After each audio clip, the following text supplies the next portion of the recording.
যেখানে কেন্দ্রীয় তদন্তকারী সংস্থার আধিকারিক থেকে শুরু করে সুরক্ষা বাহিনীর জওয়ান কেউ বাদ গেলেন না, গাড়ি ভাঙচুর করা হলো। সার্বিকভাবে এটাকে কিভাবে দেখছেন আপনারা?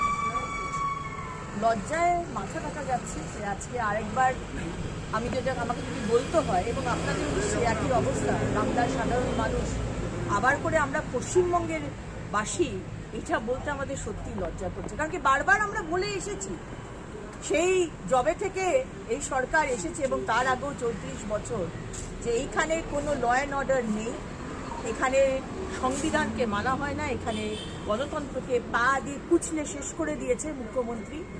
আজকে আরেকটা একটা লেভেল আমরা পৌঁছি, মানে একটা ঘটনা হয়, তারপরে আবার আরেকটা ঘটনা হয়, আমরা ভাবি এটাও হতে পারে, আবার আরেকটা ঘটনা হয়, আমরা ভাবি এতটাও হতে পারে।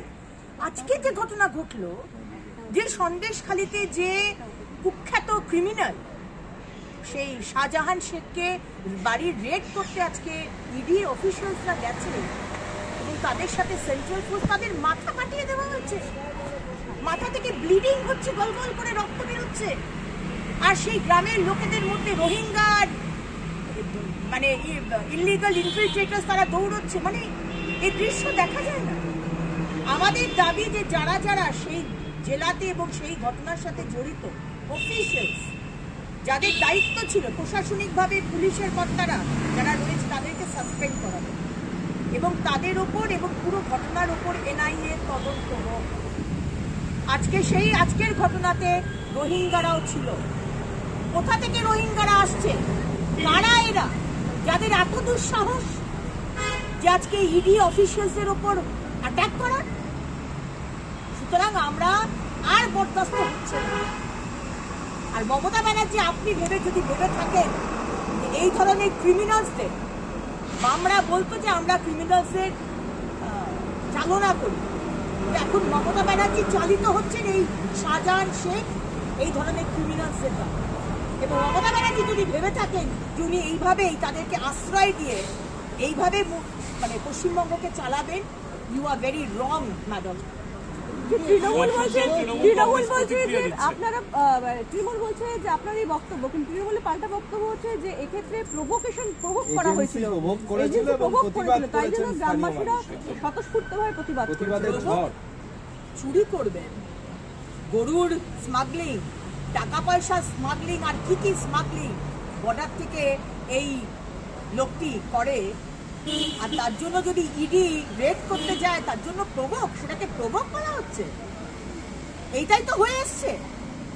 আজকে আমরা সাধারণ কার্যকর্তা, আমরা যখন করমণ্ডলে মানুষ মারা গেছে, আমরা তার পরিবারের সাথে দেখা করতে গেছি সাউথ 24 পরগনায়, সেইখানে তৃণমূলের লোকাল স্থানীয় কর্মীরা আমাদেরকে অ্যাটাক করেছে। এটাই তো হচ্ছে তাদের মোডাস অপারেন্ডি, এটাই তো মুখ্যমন্ত্রীর মোডাস অপারেন্ডি, যে আসবে তার উপর হামলা করো।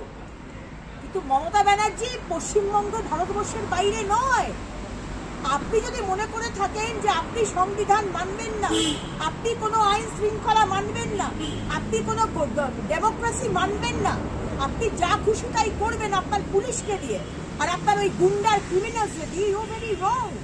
এটা চলতে পারে না। এর শাস্তি হোক, এনআইএ তদন্ত হোক, যারা যারা দায়িত্বে ছিল তাদেরকে সাসপেন্ড করা হোক।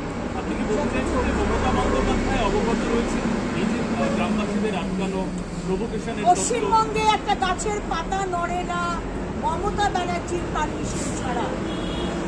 ইডি অফিসিয়ালস রেড করতে যাচ্ছে, আর সেইখানে এরকম হাজার হাজার রোহিঙ্গারা তাদেরকে অ্যাটাক করার জন্য প্রস্তুত। মমতা ব্যানার্জি জানতেন না? স্টেট আইবি জানতেন না? আগেই তো বলেছে ছেড়ে দিন না, পথটা ছেড়ে দিন। আপনার মুখ্যমন্ত্রী হয়ে বসার কোনো অধিকার নেই, কারণ আমাদের তো সিকিউরিটি নেই। আজকে দেখা যাচ্ছে কেন্দ্রীয় অফিসিয়াল যারা কাজে এসেছে তাদেরকেও সিকিউরিটি নেই। ধিক্কার আপনার। রাজ্যপাল আজকে একটি বক্তব্য রেখেছেন, বিবৃতি দিয়েছেন, অডিও বার্তা।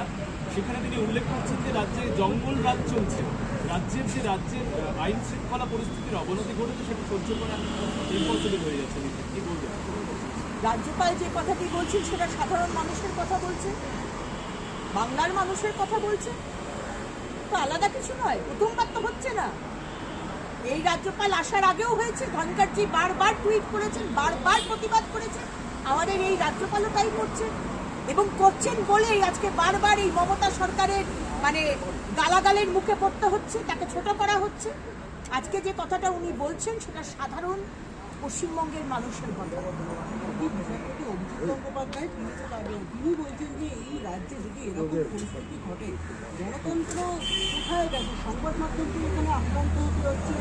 এর পরিপ্রেক্ষিতে তিনি রাজ্যপালের হস্তক্ষেপ চাচ্ছে, রাজ্যপাল যদি ইমিডিয়েটভাবে এই অ্যাকশন নেওয়া হয়। আমরা চাই মহামহিম রাজ্যপাল হস্তক্ষেপ করুক, এবং যে কথাটা উনি বলছেন বিচারপতি গঙ্গোপাধ্যায় যে কথাগুলি বলছেন সেটা সাধারণ মানুষের কথাই উনি তুলে ধরেছেন। কুণাল ঘোষ সেই বক্তব্যের প্রেক্ষিতে বলছেন যে ওনার উচিত অবিলম্বে আদালত থেকে বেরিয়ে এসে চেয়ার টেবিল নিয়ে ক্রিকেটে বসা, কিন্তু রাজনীতির লোক উনি কোর্টে কি করছেন? এই যে বিচারপতি সম্পর্কে তির্যক মন্তব্য একাধিকবার কুণাল ঘোষ করেছেন, আজকে এত বড় ইস্যুর পাল্টা কুণাল ঘোষের এই বিবৃতি কিভাবে দেখুন? 3.5 বছর তিনি জেলে ছিলেন, একজন কয়েদি, তার উত্তর দেওয়ার দরকার আছে।